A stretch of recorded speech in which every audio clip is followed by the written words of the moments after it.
Hello दोस्तों, नमस्कार। स्वागत है मेरे यूट्यूब चैनल कौटिल एकेडमी में।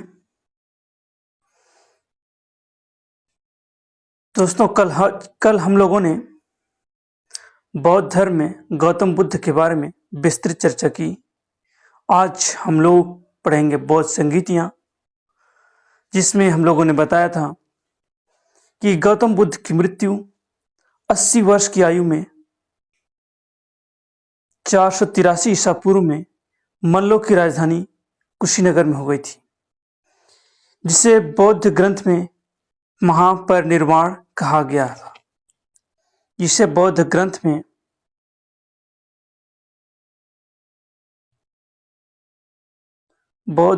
में महापरिनिर्वाण कहा गया था। गौतम बुद्ध की मृत्यु के बाद बौद्ध संगीतियों का आयोजन किया गया। इसे बौद्ध परिषदें भी कहते हैं। तो बच्चों, हेडिंग डालिए बौद्ध संगीतियां या बौद्ध परिषदें। बौद्ध संगीतियां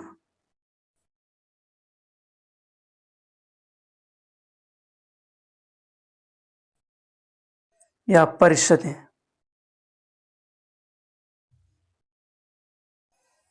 बौद्ध संगीतियां परिषदें कितनी हुई? टोटल 4 हुई। तो हेडिंग डालेंगे प्रथम बौद्ध संगीति। प्रथम बौद्ध संगीति।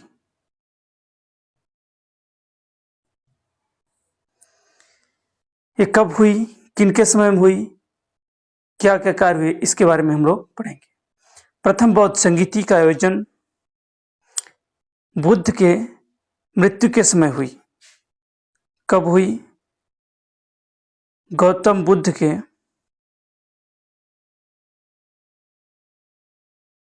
के मृत्यु के समय हुई।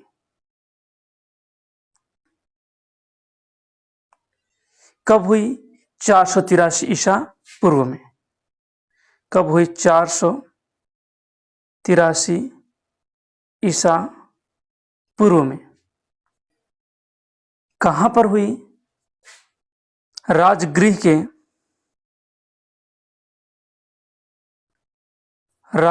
के सप्तपर्णी गुफा में।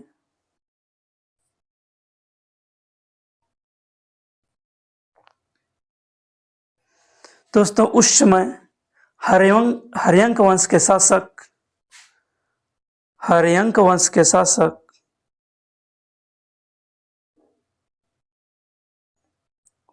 शासक अजातशत्रु का शासनकाल था। अजातशत्रु का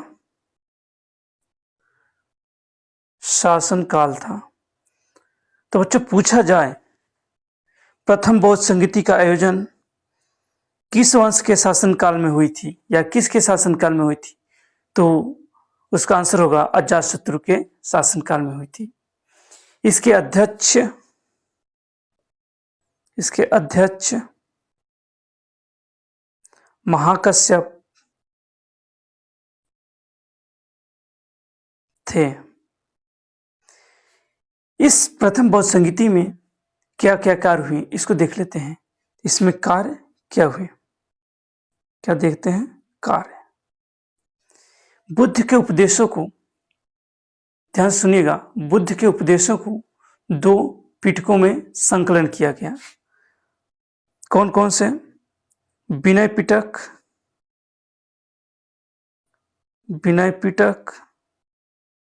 व सुत्त पिटक में।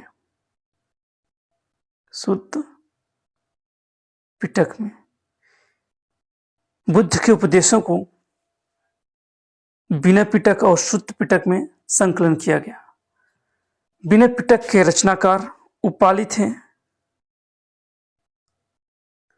जबकि सुत्त पिटक के रचनाकार आनंद थे। ये दोनों गौतम बुद्ध के शिष्य थे। उपाली ने बिना पिटक की रचना की, जिसमें बुद्ध के उपदेशों का संकलन किया गया। बुद्ध के उपदेशों का संकलन किया गया, जबकि बिना पिटक में नियमों का संकलन किया गया। कौन से नियमों का? बौद्ध धर्म के नियमों का। आइए देखते हैं द्वितीय बौद्ध संगीति। द्वितीय बौद्ध संगीति का आयोजन, पहले हेडिंग डालेंगे द्वितीय बौद्ध संगीति।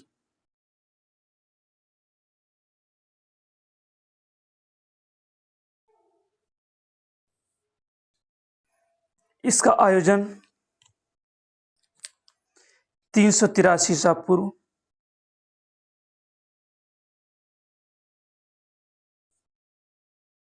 383 ईसा पूर्व में हुआ था, वैशाली के बालूकाराम बिहार में। कहाँ? वैशाली के बालूकाराम बिहार में। बालूकाराम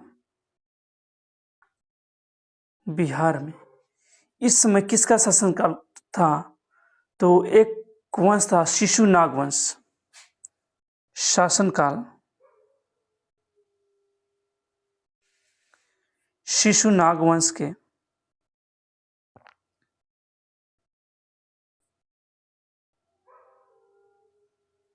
के शासक कालाशोक का शासनकाल में हुआ था। कालाशोक के शासनकाल में हुआ था।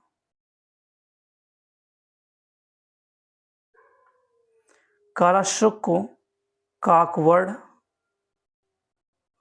के नाम से भी जानते हैं।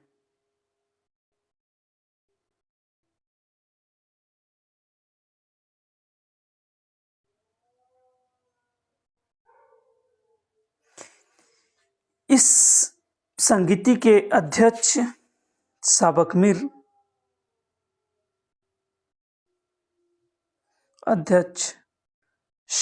मीर या फिर सर्वकामी था।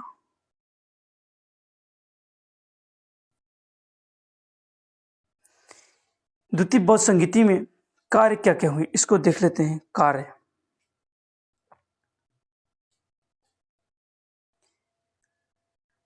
द्वितीय बौद्ध संगीति में अनुशासन को लेकर मतभेद बौद्ध और संघ में हो गया। बौद्ध संघ का विभाजन महासंघिक और स्थाविर में हो गया। बौद्ध संघ का विभाजन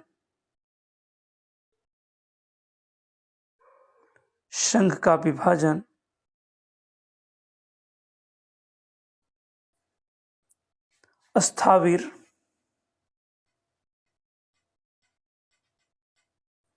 व महासंघिक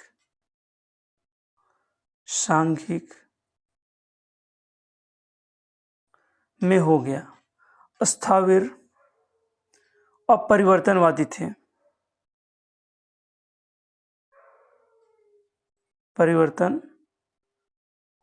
थे। जबकि महासांघिक परिवर्तनवादी विचारधारा के लोग थे।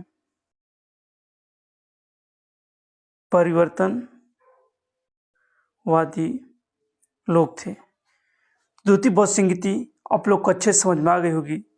द्वितीय एक बार देख लेते हैं। द्वितीय बौद्ध संगीति का आयोजन 383 ईसा पूर्व में हुआ था, वैशाली के बालूकाराम बिहार में। उस समय शिशुनाग वंश के शासक कालाशोक का शासनकाल था। कालाशोक को काकवड़ के नाम से भी जानते हैं। इसके अध्यक्ष शाबक मीर या सर्वकामी था। द्वितीय बौद्ध संगीति में कार्य क्या हुए? बौद्ध संघ का विभाजन स्थाविर और महासंघिक में हो गया। स्थाविर परिवर्तनवादी लोग थे, जबकि महासंघिक अपरिवर्तनवादी विचारधारा के लोग थे। देखते हैं तृतीय बौद्ध संगीति। तृतीय बौद्ध संगीति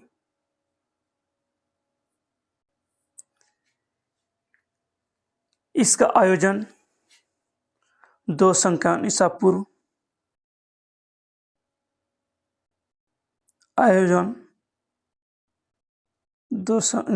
ईसा पूर्व में हुआ था, पाटलिपुत्र के बालकाराम बिहार में। कहाँ? पाटलिपुत्र के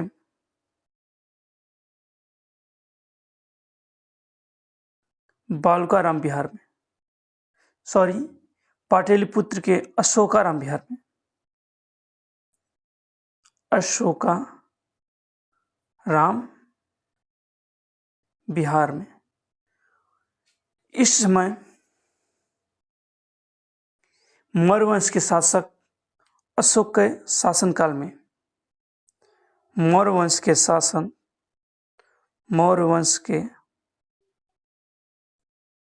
शासक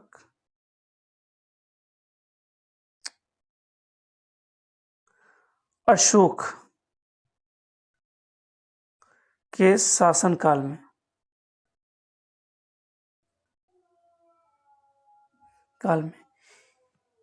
इस संगीति के अध्यक्ष मोगलितिस पुत्र थे। अध्यक्ष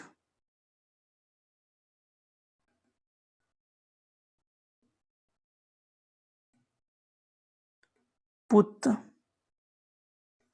तिस थे।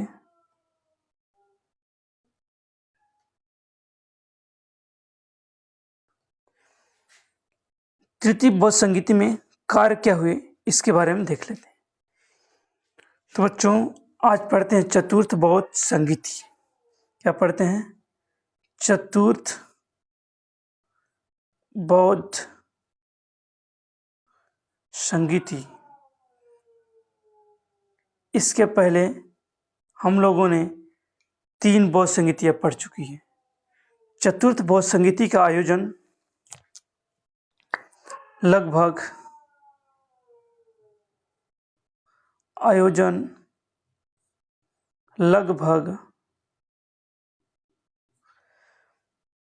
ईसा के प्रथम शताब्दी में हुआ था।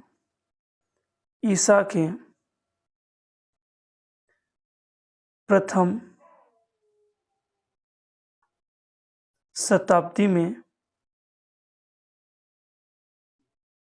हुआ था, कश्मीर के कुंडलवन बिहार में। कहां पर? कश्मीर के कुंडलवन बिहार में। उस समय कुषाण वंश के शासक कनिष्क का शासन काल था। कुषाण वंश के शासक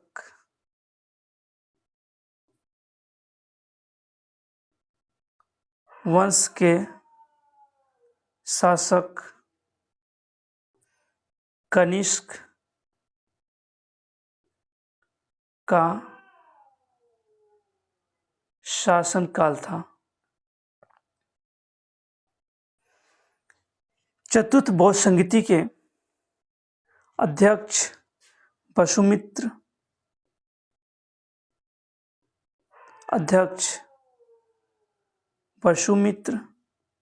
व उपाध्यक्ष अश्वघोष थे।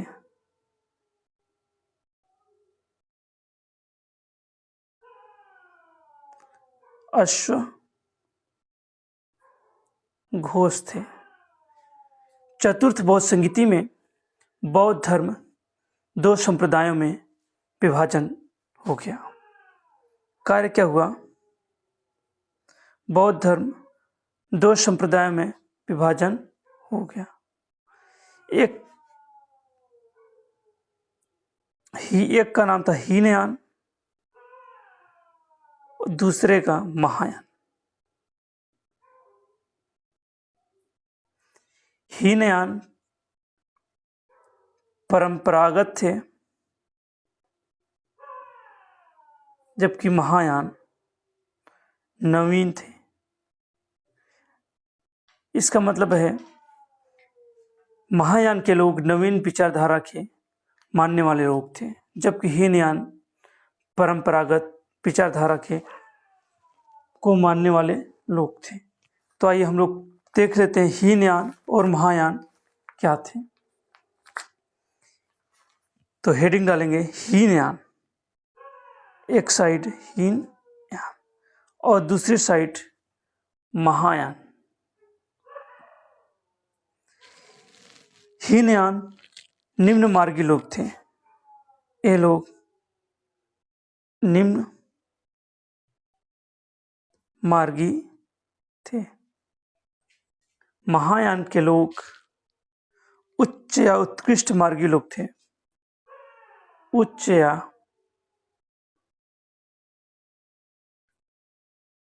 उत्कृष्ट मार्गी लोग थे।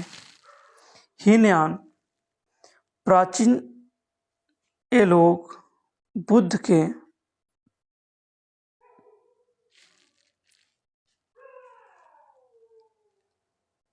या फिर गौतम बुद्ध के या फिर बौद्ध धर्म के प्राचीन आदर्शों को मानते थे।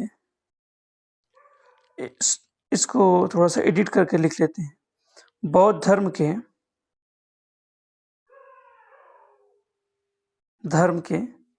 प्राचीन आदर्शों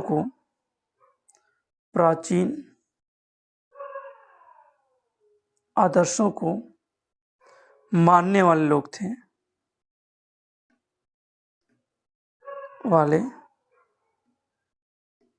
थे। कि महायान के लोग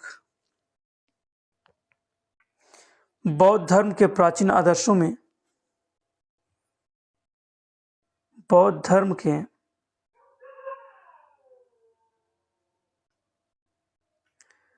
प्राचीन आदर्शों में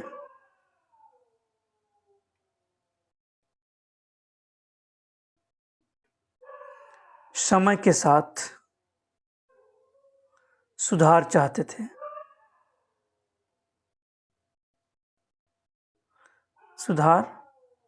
थे।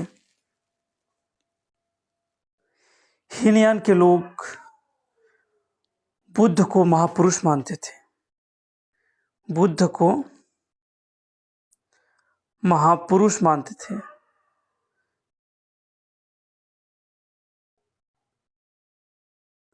जबकि महायान के लोग बुद्ध को देवता मानते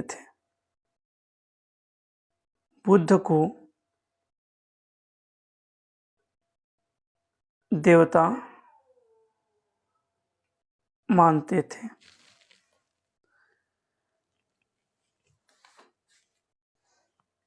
उसके बाद दोस्तों हम लोग देख लेते हैं बौद्ध धर्म के द्वितीय चरण या फिर बौद्ध धर्म के संघ और धम्म के बारे में चर्चा कर लेते हैं। आइए बच्चों हेडिंग डालते हैं बौद्ध संघ। बौद्ध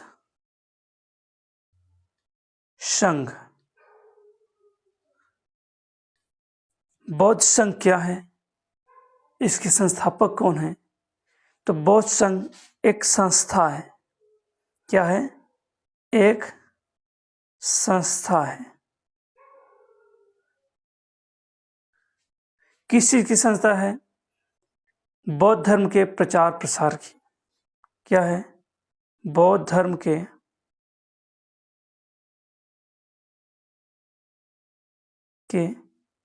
प्रचार प्रसार की।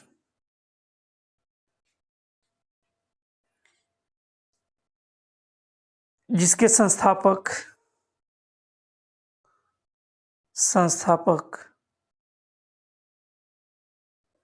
गौतम बुद्ध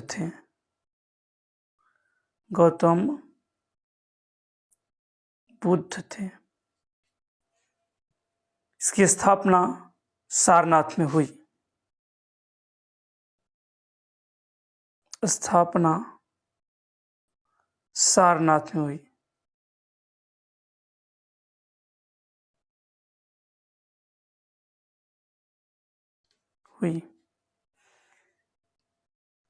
इसका कार्य क्या था? बौद्ध धर्म का प्रचार प्रसार करना, जिसके पहले अध्यक्ष कश्यप बने।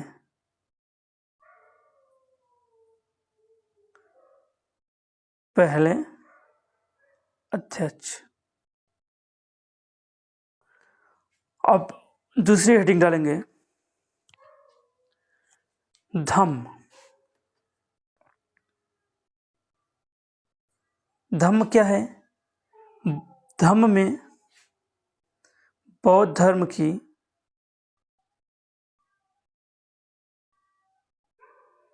शिक्षाओं का वर्णन किया गया है।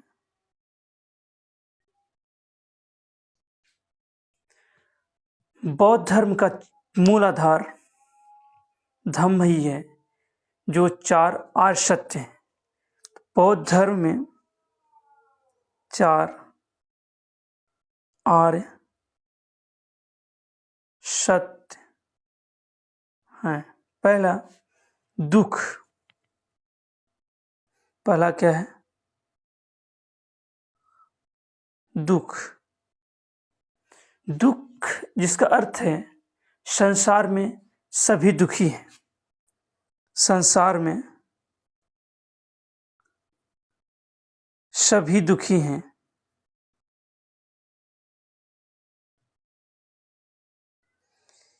इसके अनुसार जन्म, मृत्यु व वृद्धावस्था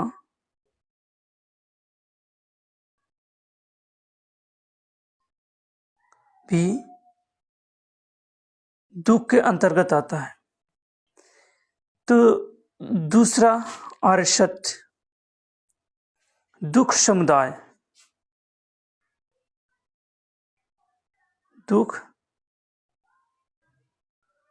समुदाय। दुख समुदाय क्या है? तृष्णा, इच्छाओं के कारण सभी दुख होते हैं। इच्छाओं के कारण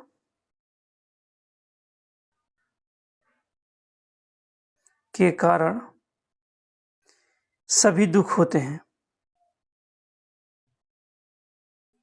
किसके कारण?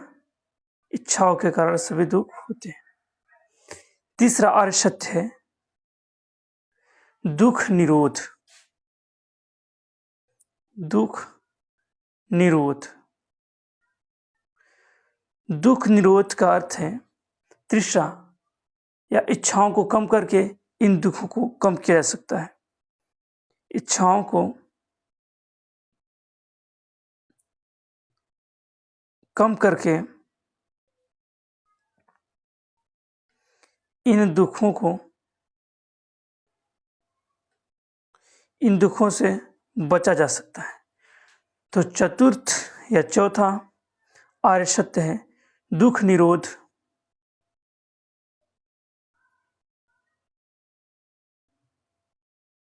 गामिनी प्रतिपदा। इसका अर्थ यह है कि इच्छाओं को कम करने का तरीका क्या है? इच्छाओं को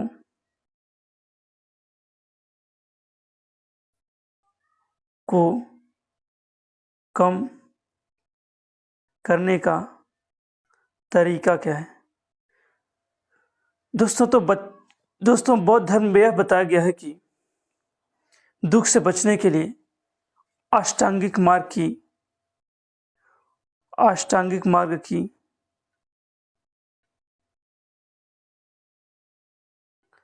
मार्ग का प्रावधान बौद्ध धर्म में किया गया है। तो हेडिंग डालिएगा अष्टांगिक मार्ग। अष्टांगिक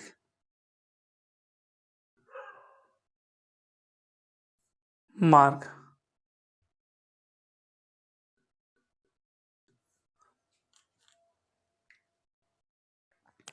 अष्टांगिक मार्ग में सबसे पहले आता है पहला मार्ग सम्यक संकल्प।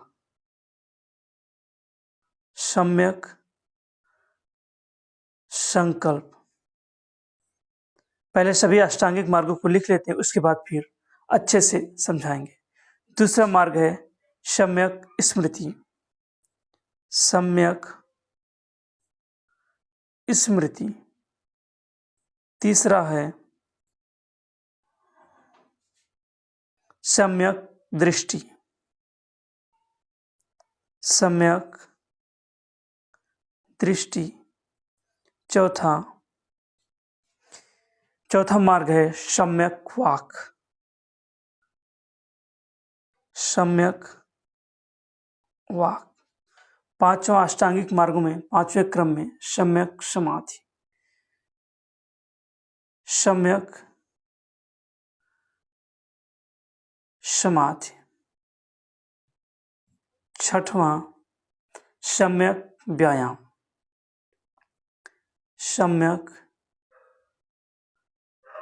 व्यायाम। सातवां है सम्यक आजीव।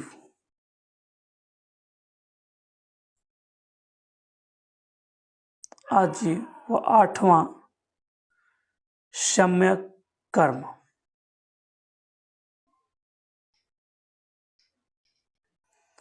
तो सभी के बारे में थोड़ा थोड़ा जान लेते हैं, ये सब चीजें हैं क्या। तो पहले अष्टांगिक मार्ग में बताया गया है सम्यक संकल्प, जिसका अर्थ है दूसरों के प्रति दया भाव रखना। दूसरों के प्रति दया भाव रखना। दूसरा है सम्यक स्मृति, जिसका अर्थ है अच्छे और बुरे कर्मों का प्रति सचेत रहना। अच्छे और बुरे कर्मों के प्रति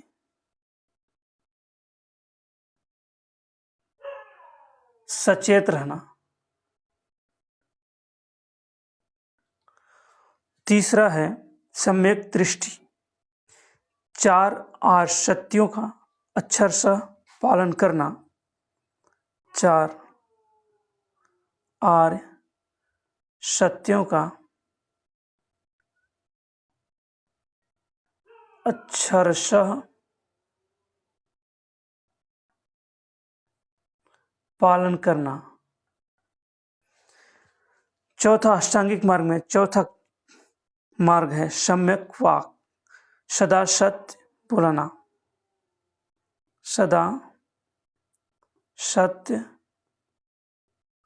बोलना। पांचवा है सम्यक समाधि, बुरे कर्मों की समाधि। बुरे कर्मों की समाधि। पांचवा है बुरे कर्मों की समाधि। छठवां है सम्यक व्यायाम, सही दिशा में सोचने का मानसिक प्रयत्न करना। सही दिशा में सोचने का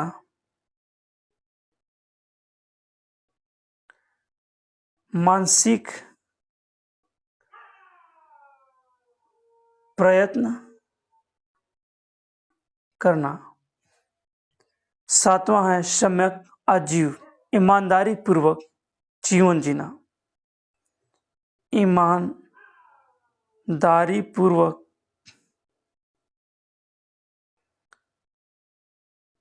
जीवन जीना।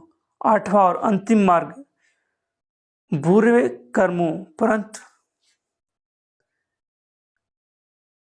कर्मों अर्थात गलत व झूठ से परहेज रखना। गलत व झूठ से परहेज रखना। गौतम बुद्ध ने 8 अष्टांगिक मार्गों के बारे में बताया है, जिससे दुख व दुख समुदाय से निपटने या बचने का तरीका है। इसके बाद हम लोग देख लेते हैं कुछ महत्वपूर्ण बिंदु जिसके बारे में जानना बहुत जरूरी है। एक पुस्तक है जातक कथा, पीटीआर डाल सकते हैं, पॉइंट टू रिमेंबर। क्या है जातक कथा? ये क्या है? गौतम बुद्ध के पुनर्जन्म के लगभग 500 कथाएं। गौतम बुद्ध के पूर्व जन्मों के लगभग 500 कथाएं हैं। दूसरा पॉइंट है निदान कथा।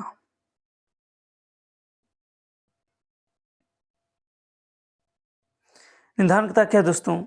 इसमें बुद्ध के जीवन चरित्र मिलता है। इसमें बुद्ध का जीवन चरित्र मिलता है। तीसरी पुस्तक है ललित बिस्तर। ललित बिस्तर, इसमें बुद्ध के जीवन गाथा है। इसमें बुद्ध की जीवन गाथा है। इसी ललित बिस्तर को आधार मानकर एडविन एर्नाल्ड ने, किसने? Edwin Arnold